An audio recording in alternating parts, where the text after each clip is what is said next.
Hi, my name is Dr. Janet Benjamin, and I am a licensed marriage and family therapist, and I hold a doctorate in psychology. However, most of my learning came from real-world experience, and the people that helped me will be provided in a link below. Some YouTubers, some actual professionals, but mostly people who have survived narcissistic, toxic relationship abuse. This is a near and dear situation to my heart because I am a survivor of toxic abuse from a relationship, from many relationships actually. Recognizing this stuff is really important because when we don't recognize it, we perpetuate it and we agree that it's okay. We surround ourselves with people who are also victims, and then we don't realize that we are maintaining this sense of unrest and fear-based reactivity on a continual basis. And once you step back and are out of that relationship, you can start seeing clearly some of the things that occurred and how they did fall into place. I will provide many videos on this subject, and I'll break them down into small portions to help you understand ways that toxic relationships really truly affect your emotional, you psychologically, you physically, and ways that you can help yourself through it. My first conversation I'd like to have with you is about why the human magnet syndrome happens. Why are we attracted to these people? Why are we attracted to people that hurt or abuse us? And the analogy of the frog in the water has been just a staying point for me, where if you put a frog in water and then turn up the heat, it will stay in that water and die, whereas if you put a frog in boiling water, it will jump out.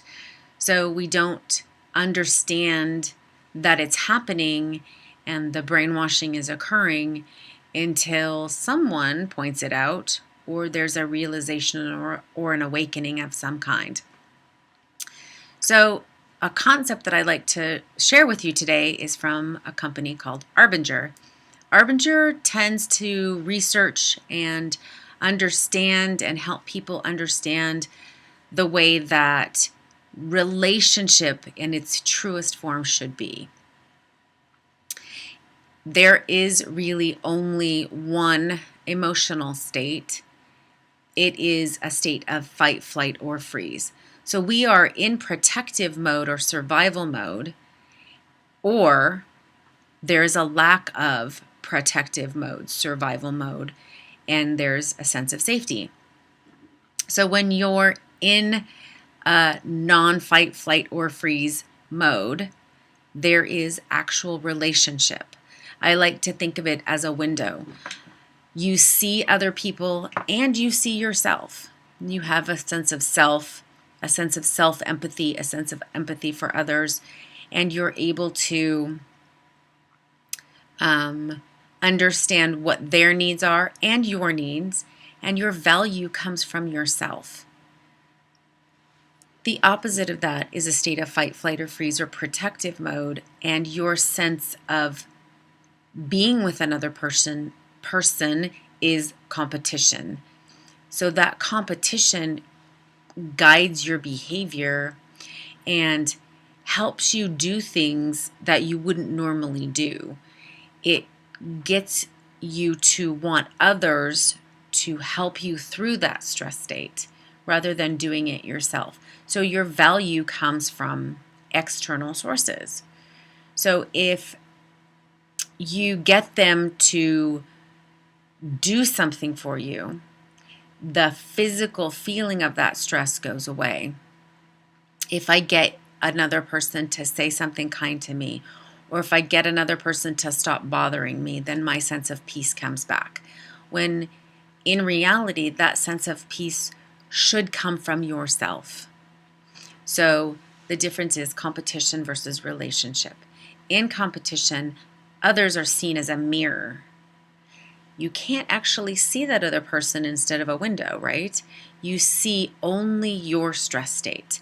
You want them as a vehicle to do something for you, or you want them to stop doing something because they're in your way or an obstacle, or you use them in competition as a measuring post for yourself.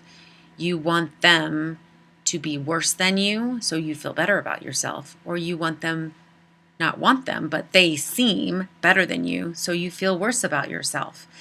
And I know it sounds like using people as objects is a really inappropriate thing, but we do it all day long. All of us do it. And unless you have an awareness of it, it's hard to see that state of competition. It's a lack of self-trust. And the human magnet syndrome works because when you lack sense of self and self-trust or self-care, people that are toxic, who are also in competition, use what works. And what they do that works is manipulation, control, fear. They give you information that isn't real and gaslight you, or they use tactics that help them keep you under their control so you can be used over and over again. Understanding where you need to turn yourself into a self-trusting, stretching that trust muscle, working on the Brené Brown understanding of what trust is. She does a brilliant job of understanding step by step how she breaks down trust, and it becomes an entity that you can work on. I'll present some of her ideas later on too.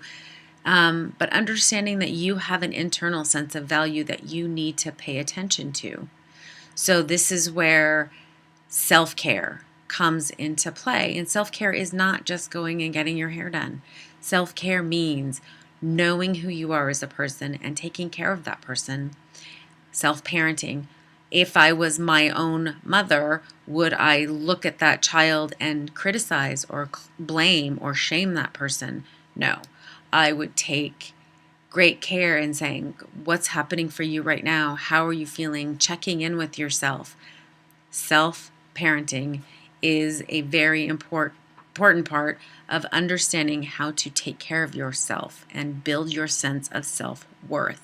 When you've been in relationship with a toxic person, it diminishes that sense of self-worth, and there's lots of confusion that happens. And so understanding and keeping yourself grounded in knowing who you are and knowing what you want is a very, very integral part of this journey. I will be talking more about boundaries and self-care, but really just learning who you are as a person, creating a sense of self by looking at a motto.